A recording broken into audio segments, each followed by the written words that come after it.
ശബരിമല സ്വർണ്ണക്കവർച്ച കേസിൽ ജയിലിൽ കഴിഞ്ഞ തന്ത്രി കണ്ഠരര് രാജീവർക്ക് ജാമ്യം ലഭിച്ചതോടെ നടപടിക്രമങ്ങൾ പൂർത്തിയാക്കി പൂജപ്പുര ജയിലിൽ നിന്ന് പുറത്തിറങ്ങി. അറസ്റ്റ് ചെയ്ത് 41 ദിവസങ്ങൾക്ക് ശേഷമാണ് ഇന്ന് രാത്രി 8 മണിക്ക് മോചനം ഉണ്ടായത്. ബന്ധുക്കളെത്തി കാറിലാണ് അദ്ദേഹത്തെ ചെങ്ങന്നൂരിലെ ഇല്ലത്തേക്ക് കൂട്ടിക്കൊണ്ടുപോയത്. വിവരങ്ങളുമായി പ്രശാന്ത് ശങ്കരമംഗലത്ത് ചേരുകയാണ്. പ്രശാന്ത്, സ്വർണ്ണക്കവർച്ചയുമായി ബന്ധിപ്പിക്കാൻ തെളിവെവിടെ എന്നാണ് കൊല്ലം വിജിലൻസ് കോടതി ഇന്ന് SITയോട് ചോദിച്ചത്. അദ്ദേഹത്തെ ഈ ശബരിമല സ്വർണ്ണക്കവർച്ചയുമായി ബന്ധിപ്പിക്കാൻ തക്ക തെളിവുകൾ നിലവിൽ ഇല്ല എന്നുള്ള സാഹചര്യം കൂടി കൊല്ലം വിജിലൻസ് കോടതി ചൂണ്ടിക്കാട്ടി. അദ്ദേഹത്തിന് ജാമ്യം അനുവദിച്ച് പുറത്തിറങ്ങിയിരിക്കുകയാണ്. മറ്റ് വിവരങ്ങൾ.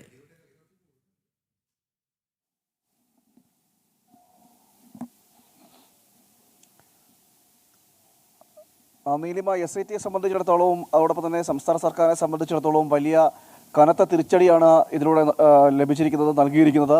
അതായത് ഈ കേസിൽ തന്ത്രിയുടെ അറസ്റ്റ് വലിയ കാര്യമായിട്ടാണ് ഈ SITയും അതോടൊപ്പം തന്നെ സംസ്ഥാന സർക്കാരും കൊണ്ടാടിയത്.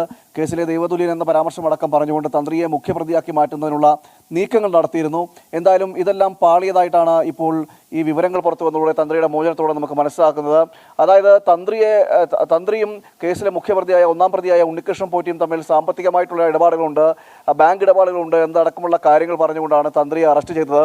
അറസ്റ്റ് ചെയ്തതിനു ശേഷം കോടതിയിൽ ഇപ്പോൾ വിജിലൻസ് കോടതിയിൽ സമർപ്പിച്ചപ്പോൾ ഈ ജാമ്യ ഹർജിയുമായി ബന്ധപ്പെട്ട് സമർപ്പിച്ചപ്പോൾ കൃത്യമായ രേഖകൾ കാണിക്കാൻ, കൃത്യമായ തെളിവുകൾ സമർപ്പിക്കാൻ SITക്ക് കഴിഞ്ഞില്ല. ഇതോടുകൂടിയാണ് കോടതി ജാമ്യം അനുവദിച്ചത്. അതായത് തെളിവുകളുടെ അഭാവത്തിലാണ് ഇപ്പോൾ ഈ തന്ത്രിക്ക് ജാമ്യം അനുവദിച്ചിരിക്കുന്നത്.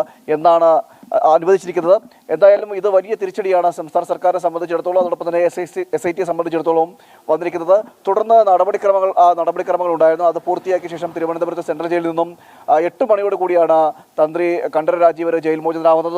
കുടുംബ ബന്ധുക്കളും അതോടൊപ്പം തന്നെ കുടുംബാംഗങ്ങളും അടക്കം ഈ ജയിലിന് മുന്നിൽ എത്തി അവർ കൂട്ടിക്കൊണ്ട് ചെങ്ങന്നൂരിലേക്ക് പോവുകയാണ് ചെയ്തത്.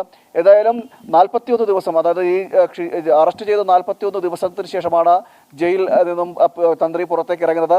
അതും ഈ ഇത്തരത്തിൽ തെളിവുകളുടെ എല്ലാം അഭാവത്തിലാണ് ജയിൽ മോചിതനാകുന്നത് എന്നതാണ് ഇതിനകത്ത് ഏറ്റവും ശ്രദ്ധേയമെന്ന് പറയുന്നത്. കാരണം നമുക്കറിയാം, മറ്റ് പ്രതികളെല്ലാം ജയിൽ മോചിതരായ അവർ 90 ദിവസത്തിന് ശേഷമാണ് അറസ്റ്റ് കഴിഞ്ഞ 90 ദിവസത്തെ ശേഷം കുറ്റപത്രം സമർപ്പിച്ചില്ല എന്ന കാരണം കൊണ്ടാണ് പുറത്തേക്ക് ഇറങ്ങിയത്.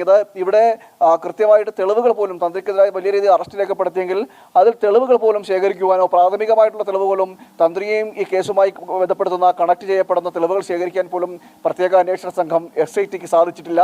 ഇതാണ് തന്ത്രിക്ക് അനുകൂലമായി മാറുകയും കോടതി ഈ ഇത്തരം കാര്യങ്ങളൊന്നും മുഖവിലി കിടക്കാതെ ജാമ്യം അനുവദിക്കുകയായിരുന്നു. നീലിമ. ഓക്കെ പ്രശാന്ത്, താന്ത്രിക തീരുമാനമെന്ന വാദം അംഗീകരിക്കുക കൂടി ചെയ്തിരിക്കുകയാണ് കൊല്ലം വിജിലൻസ് കോടതി. വിവരങ്ങളാണ് പ്രശാന്ത് ശങ്കരമംഗലത്ത് നൽകിയത്.